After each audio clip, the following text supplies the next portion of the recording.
प्रधानमंत्री के थ्रू मुझे 10,000 की लोन मिली, फिर 20 का मिला, फिर 50 का।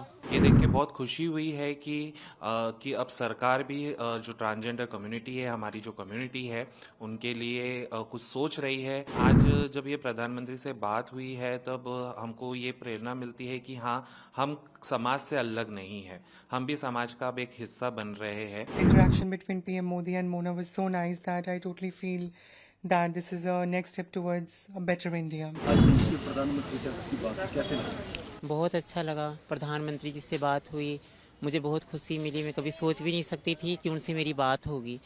और मैं मोना बोल रही हूँ, एल&टी मॉल के पास मेरी दुकान है और मैं अपना काम करती हूँ स्टार्टिंग से। आप खुद का काम अभी क्या काम कर रहे हैं? अभी मेरा चाय का ही काम है। इसकी स्टार्टिंग कैसे हुई? स्टार्टिंग मेरी हुई थी 10 साल हो गई, पर मेरा लाइसेंस नहीं बना, फिर लाइसेंस भी बनवाया इन्होंने और 10,000 की लोन मिली। उससे मैं अपना दुकान चालू की। लॉकडाउन में कोई सुविधाएं नहीं थी मेरे पास, बेलाचार हो गई थी, कोई सहारा नहीं था। पर कारपोरेशन वालों ने बोले, नगर निगम वालों ने कि 10,000 का लोन मिल रहा है, मोना जी आप आओ। मैं अब खुशी से पागल हो गई।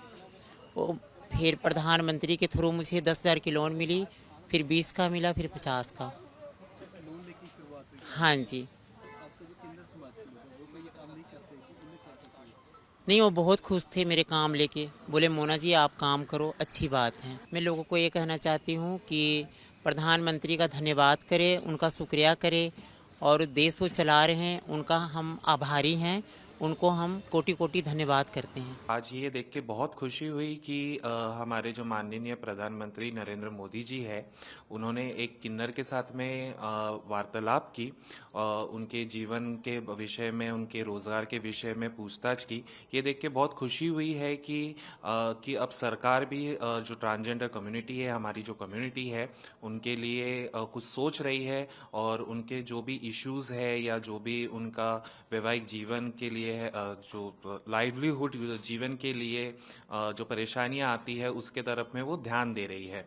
जैसे कि मोना जी ने कहा था कि उनको करीब 10,000 रुपए तक के लोन मिला हुआ है और उससे उन्होंने अपना जो बिजनेस है वो आगे बढ़ाया है और बिजनेस में बहुत सपोर्ट मिला है। तो मैं आशा करती हूँ कि ये जो सरकार हमारी अभी आई है, तो ये सरकार और भी जो हमारे किन्नर बहनें हैं जो बेगिंग के अलावा दूसरा कुछ काम करना चाहते हैं और अपने पैरों पे खड़ा होना चाहते हैं, तो आप उनके विषय में भी और सोचिए। स्पेशली हमारे जो मैं महाराष्ट्र के जो हमारी सरकार है, मैं उनसे भी अपील करना चाहूँगी कि हमारे लिए भी कोई इस तरह का कोई स्कीम्स लेकर आए ताकि हम लोग भी एक इज्जत भरी जिंदगी जी सकें। प्रधानमंत्री ने जब बात की तो इस सब बातों से क्या प्रेरणा मिलती है आप सब लोगों को? प्रेरणा तो मैं ये कहूँगी कि हाँ, कि अब ये एक चीज़ तो बहुत अच्छी हो गई है कि हमारा एक अस्तित्व सामने आ रहा है। आज तक के एक ट्रांसजेंडर कम्युनिटी ये छुपी हुई कम्युनिटी थी कि जो सामने नहीं आ रही थी, किसी भी चीज़ प्रकार में सामने नहीं आ रही थी। लेकिन आज जब ये प्रधानमंत्री से बात हुई है तब हमको ये प्रेरणा मिलती है कि हाँ, हम समाज से अलग नहीं हैं, हम भी समाज का अब एक हिस्सा बन रहे हैं और समाज भी अब हम लोगों को एक्सेप्ट कर रही है और हमारे लिए नए नए विचारों के बारे में सोच रही है ताकि हम लोग भी अपने पाँव पे खड़े हो, अपना जीवन एक सुखमय जीवन निकालें और जहाँ भी फाइनेंशियल जो इश्यूज है वो सारी चीज़ों को हम ठीक कर सकें। सरकार की कई योजनाएं चल रही है, आप भी खुद क्या करना चाहते हैं इस दिशा में? एक्चुअली मैं तो चाहती हूँ कि हम भी कोई छोटा सा चाय का स्टॉल या नाश्ता का स्टॉल वगैरह खोल सके, जिसके लिए मैं गुजारिश करूँगी कि हमारे जो समाज कल्याण के जो अधिकारी है वो लोग अपील कर रहे हैं, वो लोग पूरी तरीके से सहायता कर रहे हैं हमको इस बारे में। तो ये जल्द से जल्द हो जाए और जल्द से जल्द हम लोग भी अपने पाँव पे खड़े हो जाए, बस यही गुजारिश है उनसे। मुझे बहुत ज़्यादा खुशी हो रही है कि हमारे श्री माननीय जी प्रधानमंत्री जी है, जो मोदी जी है, उन्होंने किसी किन्नर से बात करी। आज समाज कहीं ना कहीं हमें आज भी द्वेष नज़र से देखते हैं, लेकिन हमारे जो माननीय प्रधानमंत्री जी है, सच में सबका विकास और सबका जो प्रगति है एक साथ होने वाली है। तो कहीं ना कहीं प्रधानमंत्री जी ने इनिशिएटिव लिया है, उसके लिए मैं बहुत ज़्यादा खुश हूँ कि एक तृतीय पंथी से बात करने के बाद में उन्होंने उसकी सलाह मशवरा करी, उसके बारे में पूछा उसको किस चीज़ की ज़रूरत है, किस तरह से उसकी जीवनी वो जी रही है, उस बारे में उन्होंने उनसे सवाल पूछे। तो मुझे ये सुन के और ये देखकर मुझे बहुत अच्छा लगा। शुरुआती तौर पे मोना जी ने जो 10,000 से लोन उठाकर जो अपनी प्रगति की है या फिर अपने रोजगार का माध्यम चुना है उन्होंने, तो उस चीज़ के लिए भी मैं बहुत प्राउड फील करती हूँ। मोना जी, अगर आप मुझे सुन रहे हैं तो सच में दिल से मेरी तरफ से आपको बहुत बहुत अच्छी वाली विश कि आप और भी आगे बढ़े, क्योंकि कहीं ना कहीं आप हमारे लिए इंस्पिरेशन बन के आए हो सामने। क्योंकि जो चाहते हैं सच में कि हमारी ज़िंदगी कब तक यूँ बेगिंग करते हुए, कब तक यूँ कुछ ना कुछ हम लोगों से मांगते हुए बिताएंगे। तो आज मेरी भी सोच ये है कि मैं खुद का कमाऊँ और खुद के कमाने से मैं अपनी ज़िंदगी बिताऊँ।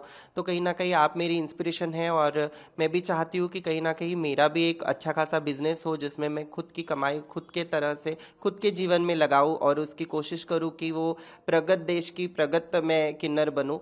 So thank you so much कि आप हमारी इंस्पिरेशन बनी। Well, I think that Miss Mona is doing an amazing job because she's running her own employment, and I'm sure she'll be able to make more employments through this. And the interaction between PM Modi and Mona was so nice that I totally feel that this is a next step towards a better India. No, PM Modi interacts. Right. So the way PM Modi, interact with everyone, like in the initiative of Sabka Saath, Sabka Vikas, and Sabka Prayas. Right. So, what's your take of the way PM Modi interacts to her? Well, I think that the interaction has been really nice, and it is going to grow a lot of hope in many transgenders' lives.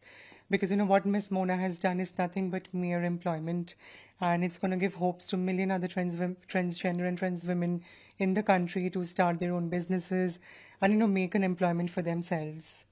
And for that, you're a lot of from a lots of problem, like they are want to live on the street, Right. inside train, buses. So what government's take will improve this all? Well, if we look into this matter more deeply, that this can all come through a proper education facility in the entire country that reaches every nooks and corners of our country, starting with villages. There are transgender women in villages as well, and in the cities. So when we educate minds, we get an employment opportunity. As we employ more trans women, more transgender person all together, we match shoulder to shoulder to create a better economy. It's all interlinked.